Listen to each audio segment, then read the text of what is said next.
You have a list. You've had it for a while now. Maybe it's a business idea that lives in a notes app you open and close without touching. Maybe it's a course you keep meaning to start, a conversation you keep meaning to have, a version of your life you keep meaning to begin. And every time you come close to it, something stops you. Not laziness, exactly. It doesn't feel like laziness. It feels more like the conditions just aren't quite right yet. You need to read one more thing. Learn one more skill. Get to a slightly better place mentally first. And then you'll be ready. You'll know when you're ready. Here's the thing, nobody tells you about that feeling. It's not a signal, it's a system. Your brain built it deliberately.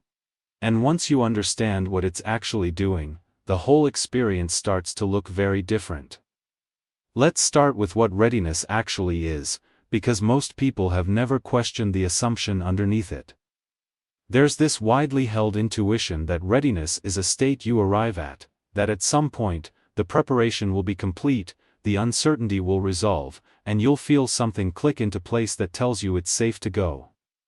And that intuition is wrong. Not unhelpful, actually wrong. Readiness as a destination does not exist. The feeling of not being ready is not an accurate measurement of your actual capability. It's a prediction your nervous system is making about risk, and your nervous system, it turns out, is not a neutral observer. In the 1980s, psychologist Carol Dweck began studying why some students avoided challenges entirely, even when they were more than capable of handling them. What she found was that a significant portion of high-performing students were actually more avoidant of difficult tasks than lower-performing ones. Because they had more to lose. Their identity was built around being capable. And a difficult task, one where failure was genuinely possible, was a direct threat to that identity. Not trying was safer than trying, and finding out the answer was no. This wasn't laziness. It was self-protection wearing the costume of caution.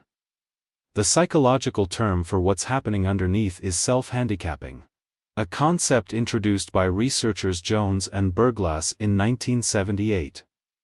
The idea is that the brain, when it anticipates a performance that could reflect badly on the self, will sometimes engineer conditions that provide a built-in excuse in advance. If I didn't really try, then failing doesn't mean I'm not capable. It just means I didn't try. The failure stays external.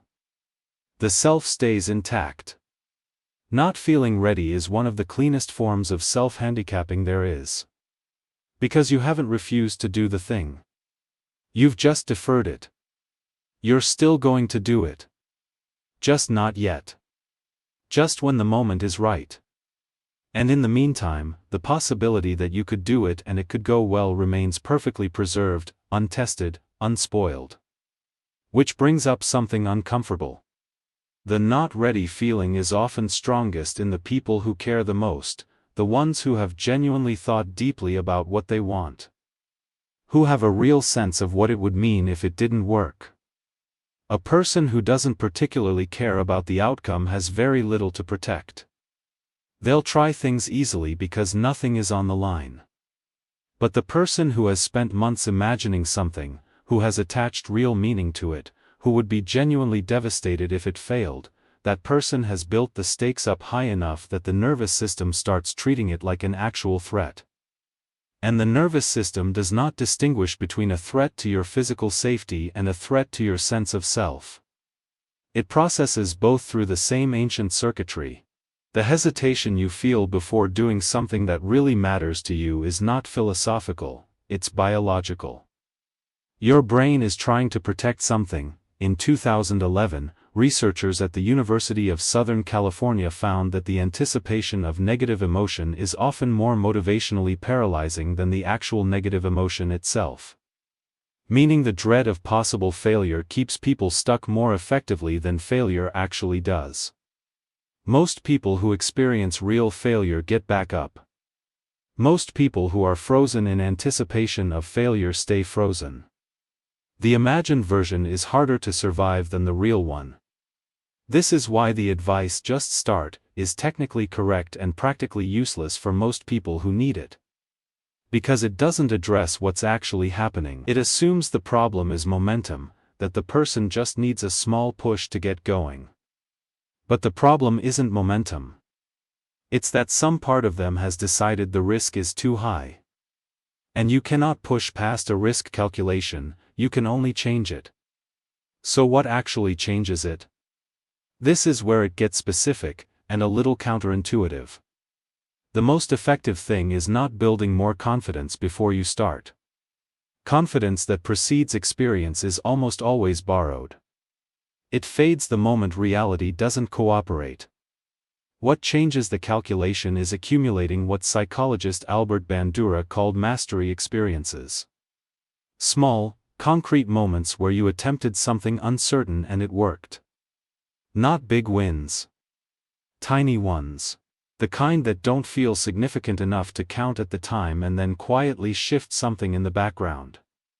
Because what your brain is actually tracking is not your skill level. It's your evidence base. It's asking, what has actually happened in the past when I tried something I wasn't sure about?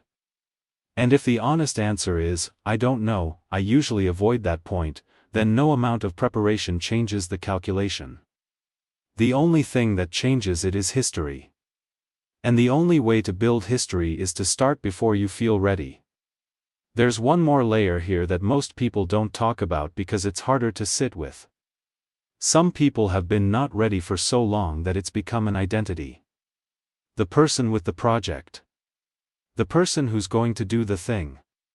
There's a version of yourself that exists in the future, fully prepared, finally ready, doing the thing. And that version is, in some ways, easier to live with than the uncertainty of actually starting. Because as long as you haven't started, the future self is still possible. Intact. Uncomplicated. Starting means finding out. And finding out means the possibility of that version of yourself either coming true or not. Some people, unconsciously, choose to keep the dream alive over finding out the truth of it. And you cannot logic someone out of that with productivity advice. That's not a system problem. It's a grief problem. It requires actually looking at what you're protecting and deciding whether keeping it safe is worth the cost of never knowing. The feeling of not being ready is not a flaw in your character. It's not weakness. It is your brain doing something it was specifically designed to do, which is assess risk and protect the things that matter to you. The problem is that it was built for a world where most threats were physical, immediate, and over quickly. It was not built for a world where the thing you most want to do takes months and years and involves sustained uncertainty with no clear end point. You are not lazy. You are someone whose brain is treating an uncertain future like a genuine danger. And the only way forward isn't to stop caring, or to build more readiness, or to wait for the fear to go away. It's to start collecting evidence that the uncertainty is survivable. One small attempt at a time. Not because you're ready, because that's the only way you ever become it. Share! Like! Subscribe!